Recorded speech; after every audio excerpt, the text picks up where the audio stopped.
जर black box खराब झाल्याचा दावा होत असेल तर मग प्राथमिकदृष्ट्या अपघातात काहीतरी काळं बेरं आहे अशी शंका आता रोहित पवार यांच्यानंतर अजित पवार यांच्या विमान अपघातासंदर्भात या विषयातले तज्ज्ञही वर्तवू लागलेत। ब्लॅक बॉक्सबद्दल केंद्रीय विमान विभागानं नेमकं काय माहिती दिलेली आहे आणि त्यावरून काय शंका कुशंका व्यक्त केल्या जात आहेत पाहूया। मोठ्या बोईंग विमानाच्या अपघातावेळीही न जळणारा ब्लॅक बॉक्स अजित पवारांच्या छोट्या विमान अपघातात कसा काय जळाला?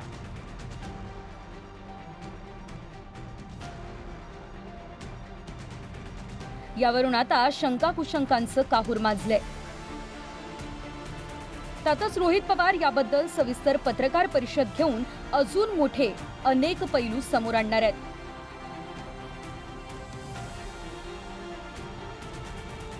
ब्लॅक बॉक्स हा पावसापासून, उन्हापासून, आगीपासून, बॉम्बलास्टपासून सगळ्यापासून सुरक्षित आहे, पण राजकारणापासून सुरक्षित नाही।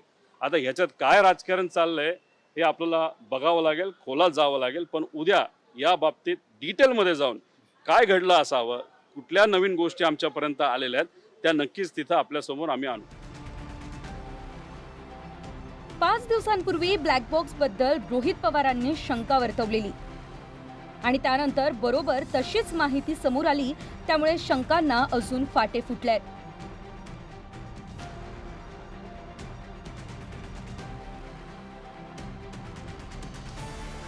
ब्लॅक बॉक्स मध्ये विमानातले पायलट, क्रू मेंबर यांच्यातल्या साऱ्या संवादाचं रेकॉर्ड मिळतं।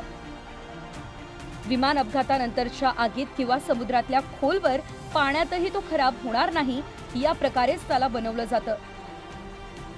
मात्र दादांच्या प्रकरणात आगीमुळे ब्लॅक बॉक्स जळाल्यानं अनेक प्रश्न निर्माण झाले।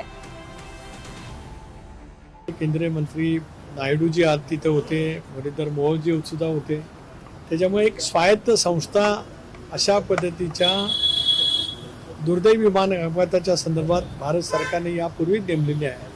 त्या स्वायत्त यंत्रणेने तपास त्या ठिकाणी सुरू केल्याचं त्यांनी त्या ठिकाणी घोषित केलं।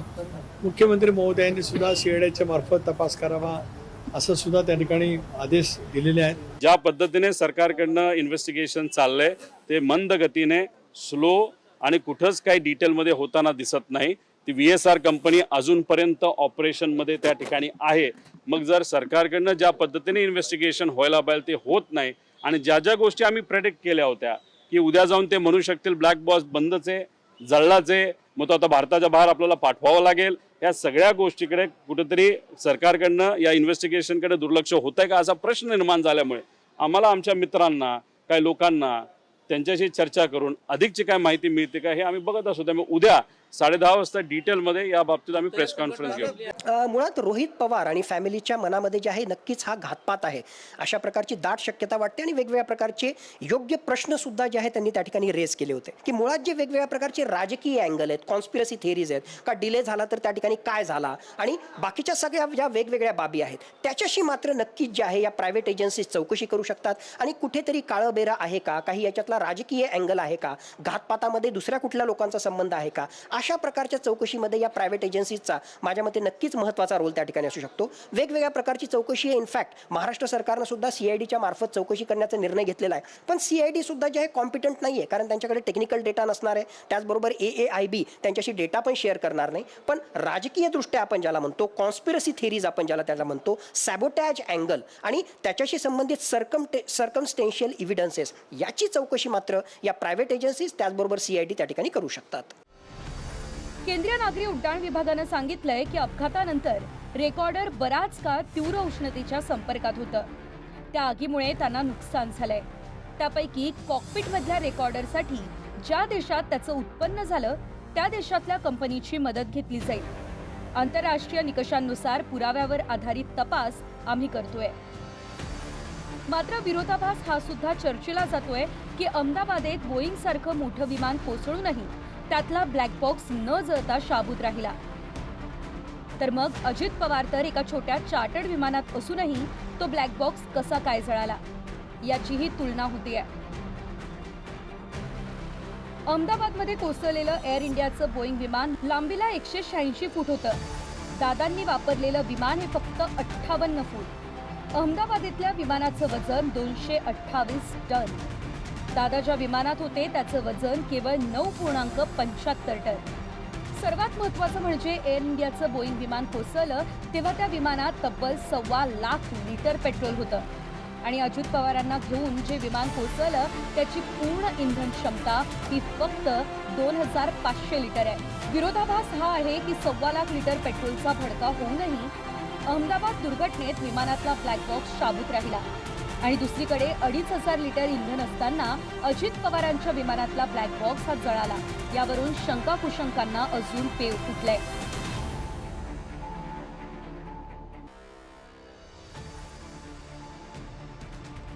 सर्वात महत्त्वाचं संभाषण वैमानिकाच्या कॉकपिटमधलं आहे. कारण आरोपांनुसार जेव्हा विमान कोसळत होतं तेव्हा मुख्य कॅप्टन कपूर काहीच बोलला नाही. या मौनावर अनेक शंका आहेत. मात्र केंद्रीय नागरी उड्डाण विभागानं जी माहिती दिली त्यात नेमका कॉकपिटमधल्याच रेकॉर्डरला नुकसान झालंय.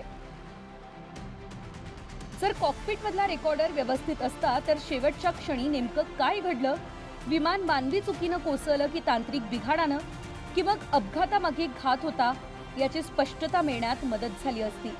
मात्र आता त्या रेकॉर्डरमधला संवाद डिकोड करण्यासाठी परदेशाची मदत घेतली जाणार आहे. दर्शनी तर असं वाटतं जर कोणी म्हणत असेल की ब्लॅक बॉक्समधला हा सगळा डेटा जो आहे तो करप्ट झाला, कारण जास्त टेम्परेचर असल्यामुळे जे आहे त्यातल्या बऱ्याचशा गोष्टी ज्या आहेत त्या जळून गेल्या. प्रथम दर्शनी काहीतरी काळंबेरं आहे की काय अशा प्रकारची शंका निर्माण होती. आणि हे जर समजायचं असेल तर थोडक्यात ब्लॅक बॉक्सविषयी आपल्याला माहिती घ्यावी लागेल. ब्लॅक बॉक्स अशा प्रकारे तयार केलेला असतो की तब्बल 1100 डिग्री सेंटीग्रेडचं टेम्परेचर 60 मिनिटासाठी लगातार जरी असलं तरी सुद्धा हा ब्लॅक बॉक्स त्यामध्ये जळणार नाही. त्यांचा अपघात की घात याचा उलगडा हा झाला पाहिजे. परंतु प्रत्येक जणांनी आता ते जे काही चौकशा चालू आहेत वेगवेगळ्या माध्यमातून त्याचा कालावधी हा निश्चित झाला पाहिजे.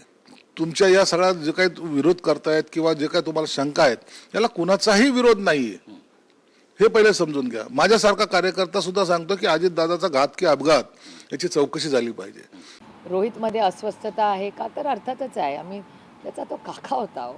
त्याच्यामुळे जर एखाद्या मुलाला वाटत असेल की ह्याच्यात काहीतरी अस्वस्थ करणार आहे, आणि बऱ्याच लोकांचं तसं मत आहे, म्हणजे अमोल मिटकरींचं तसं मत आहे. मी वर्तमानपत्रातही वाचते, टी व्हीवरही बघते, आणि त्याच्यामुळे तो धडपड करतोय रोहित त्याच्यासाठी, आणि त्याला कुठेतरी अस्वस्थ वाटते. आणि साहजिक आहे असं जर त्याला वाटत असेल तर त्याच्यात काही गैर नाही. ह्या पार्लमेंटमध्येही अरविंद सावंतजींचे मी मनपूर्वक आभार मानते आणि उद्धवजींचे मनपूर्वक आभार मानते की शिवसेनेने ताकदीने सातत्याने ह्याच्यावर एक चर्चा, सिव्हिल एव्हिएशन आणि दादाची ही जी घटना झाली दुर्दैवी, ह्याच्यावर एक चर्चा व्हावी पार्लमेंटमध्ये. ह्याच्यासाठी काँग्रेस पक्षाने, शिवसेनेने ताकदीने आम्हाला तेव्हा साथ दिली. आदरणीय पवारसाहेबांनी त्याच दिवशी सांगितलं की खरं तर हा अपघात आहे, घातपात नाही. पण त्यानंतर अनेकांच्या मनामध्ये काही शंका होत्या किंवा रोहित पवार ज्या पद्धतीने प्रश्न उपस्थित करतात आहेत किंवा त्यांची काही मागणी आहे, तर आम्हाला असं वाटतं की त्यांच्या मनामध्ये काही शंका असतील त्या शंकेचं निरसन झालं पाहिजे. जर समजा परदेशातूनही कॉकपिटमधल्या संभाषणाचा डेटा मिळवता आला नाही तर मग अजित पवारांसोबत नेमकं काय घडलं? हा अपघात होता की घातपात? ही मानवी चूक होती की यांत्रिक? शंकांनुसार पायलटच्या हातून नियंत्रण गेलं होतं की हेतूच विमान कोसळवण्याचा होता? या साऱ्या प्रश्नांची उत्तरं मिळण्याचा ठोस मार्ग कायमचा बंद होईल. आणि जर त्यातला डेटा रिकव्हर झाला तर मग विमानाला नेमकं काय झालं होतं, शेवटच्या वेळी पायलट काय बोलला, नेमका बिघाड कुठे होता, या महत्त्वाच्या प्रश्नांची उत्तरं मिळू शकतात. थोडक्यात ब्लॅक बॉक्स हा विमानातला सीसीटीव्ही आहे. त्यात फक्त दृश्यच नाही तर व्यक्ती शिंकला तरी त्याचा आवाज रेकॉर्ड होतो. त्यामुळे साऱ्या प्रश्नांची उत्तरं ज्या ब्लॅक बॉक्समध्ये आहेत त्याचंच नुकसान झाल्यानं शंका कुशंका वाढल्या आहेत. दुसरी गोष्ट म्हणजे जवळपास सर्वच विमानातले ब्लॅक बॉक्स हे टेल म्हणजे शेवटच्या भागात असतात. क्रॅश वेळी विमानं हे पुढच्या बाजूने कोसळत असल्यानं शेवटचा भाग हा बऱ्यापैकी व्यवस्थित राहतो. त्यासाठीच ब्लॅक बॉक्सची जागा शेवटच्या भागात निवडली जाते. अहमदाबाद दुर्घटनेवेळी विमान एका इमारतीत शिरून स्फोट झाला.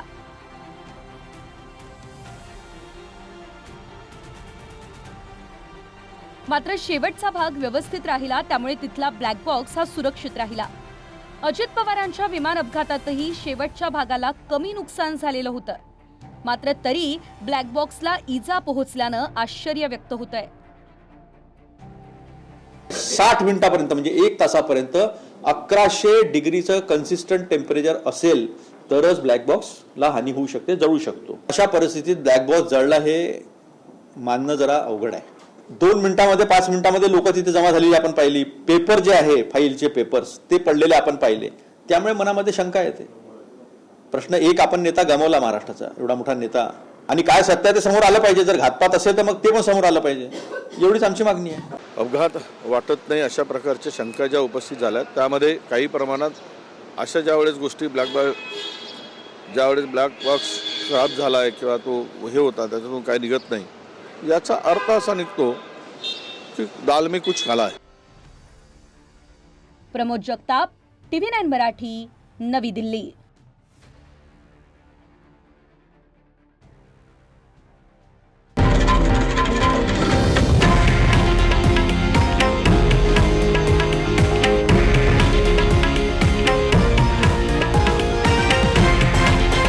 हे आहे देशातील नंबर 1 न्यूज नेटवर्क आणि आपण पाहत आहात TV9 मराठी, एकमेव.